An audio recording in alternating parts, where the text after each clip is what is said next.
तो हम कर रहे हैं ट्रिग्नोमेट्री, क्लास 10 का चैप्टर है जिसकी हम एक्सरसाइज कर रहे हैं 8.4, जो कि एनसीईआरटी एग्जाम्पलर का 8.4 एक्सरसाइज है। तो आज का हमारा क्वेश्चन नंबर है 13, क्वेश्चन नंबर 13। तो चलिए शुरू करते हैं। तो क्वेश्चन है the angle of elevation of the top of the tower 30 metre high from the foot of another tower is same in the same plane is 60 degree, and the angle of elevation of the top of the second tower from the foot of the first tower is 30 degree.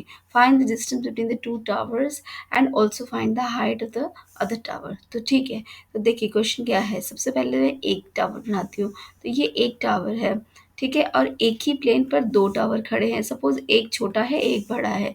तो एक tower के foot of the tower से दूसरे के top पर जो angle of elevation बन रहा है वो है आपका 60 डिग्री, ठीक है। और दूसरे वाले के फर्स्ट वाले के फुट से दूसरे वाले का जो एंगल ऑफ एलिवेशन बन रहा है वो बन रहा है आपका 30 डिग्री, ठीक है। And you have to find out this X. तो हम सबसे पहले देख लेते क्या क्या दिया हुआ है। हमें दिया हुआ है जैसे ये वाली हाइट दी हुई है H, this height H capital दिया हुआ है आपको 30 मीटर्स दिया हुआ है। एंड यू हैव एक हमें ये वाली हाइट निकालनी है, ठीक है, और एक ये डिस्टेंस निकालना है, ठीक है। तो मैं इनकी नेमिंग कर देती हूँ A B C and D. तो सबसे पहले हम देखते हैं ट्राइंगल ए बी सी।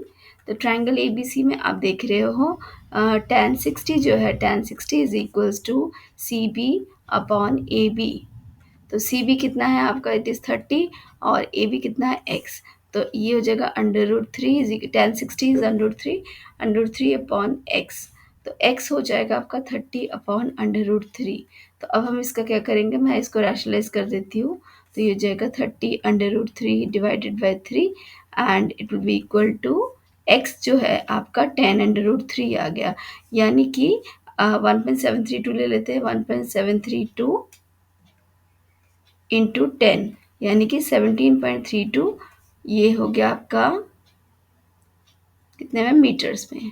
तो दिस इज़ योर आंसर। मतलब ये तो हो गया आपका the distance between the two towers, ये एक्स निकल गया। अब हमें निकालना है दूसरी हाइट, दूसरे टावर की हाइट। तो उसके लिए मैं क्या लूँगी, उसके लिए मैं लेती हूँ ट्राइंगल ए बी डी, ठीक है। ए बी डी ट्राइंगल लेते हैं। इसमें tan आपका आ जाएगा 30। तो tan 30 कितना हो जाएगा, ये हो जाएगा A D upon A B. And tan 30 is 1 upon √3। And A D कितना है h और ए बी कितना है x। तो h कितना हुआ, it is x upon √3। And what is x अभी हमने निकाला, इट इज़ 10 √3 डिवाइडेड बाय √3, यानी इन दोनों को कैंसिल करते हैं, यानी आपकी h जो आ गया वो आ गया 30 मीटर। तो इस तरह से हमने दोनों वैल्यूज़ निकाल ली, दो टावर का डिस्टेंस और दूसरी छोटी टावर का भी हाइट निकाल लिया हमने। तो ये था हमारा क्वेश्चन नंबर 13।